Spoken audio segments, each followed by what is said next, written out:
នៅក្នុងវិស័យកសិកម្មបើសិនជាកសិករនៅតែបន្តការប្រើប្រាស់ជីគីមីច្រើនលើសលប់ជាងជីធម្មជាតិតើការធ្វើកសិកម្មរបស់កសិករអាចរក្សាបាននិរន្តរភាព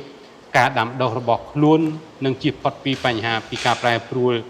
អាកាសធាតុដូចពេលសពថ្ងៃនេះដែរទេបងបាទជាការពិតកាលណាគាត់ប្រើប្រាស់ជីគីមីច្រើនគាត់នឹងមិនមាននិរន្តរភាពក្នុងការងារធ្វើកសិកម្មនឹងទេបើយើងនិយាយទៅថាវាអត់មានលក្ខណៈជាអេឡូកូស៊ីអេកូឡូស៊ីអញ្ចឹងវាអត់វិលជុំទេ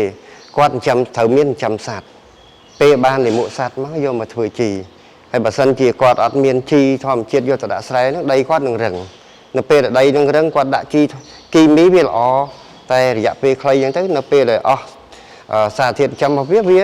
ចាប់ដើមប្រែមកវិញធ្ងន់លើសមុនទៀតហើយដីពីមួយឆ្នាំទៅមួយឆ្នាំកាន់តែអន់ទៅអញ្ចឹងទិន្នផលដែលគាត់ទទួលបានកាន់តែទៀបទៅយូរគាត់នឹងធ្វើឡើងចំណេញគាត់នឹងបោះបង់តាក់ទងការប្រើប្រាស់ជីគីមីហ្នឹងវាប៉ះពាល់ធ្ងន់មែនទែនទៅដល់ការប្រែប្រួលអាកាសធាតុអញ្ចឹងហើយបានជាគេជំរុញឲ្យ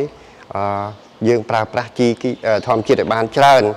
មិនអាចឈានដល់ថាការលុបបំបាត់តែវាកាត់បន្ថយហើយជាក់ស្ដែងនៅក្នុងមូលដ្ឋានក្នុងសហគមន៍ឬក៏ដូចក្នុងឃុំយើងនេះការប្រើប្រាស់ជីគីមីតិចមែនទែនខ្ញុំសូមសំណូមពរដល់រាជរដ្ឋាភិបាលក៏ដូចជាក្រសួងកសិកម្មមន្ទីរកសិកម្មបាទសហគមន៍កសិកម្មទាំងអស់រួមទាំងសមាជិកឬក៏ប្រជាពលរដ្ឋទូទៅឲ្យងាកមកចាប់អារម្មណ៍ទៅលើ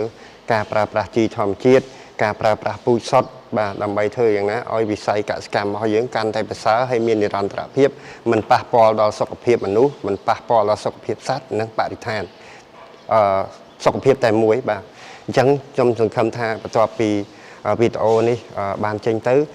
កសិករជាពិសេសអ្នកផលិតនឹងងាកមករកការប្រើប្រាស់ជីធម្មជាតិនឹងបានច្រើនដើម្បីកាត់បន្ថយថ្លៃដើមនិងទទួលបានប្រាក់ចំណេញកាន់តែខ្ពស់បាទសូមអរគុណ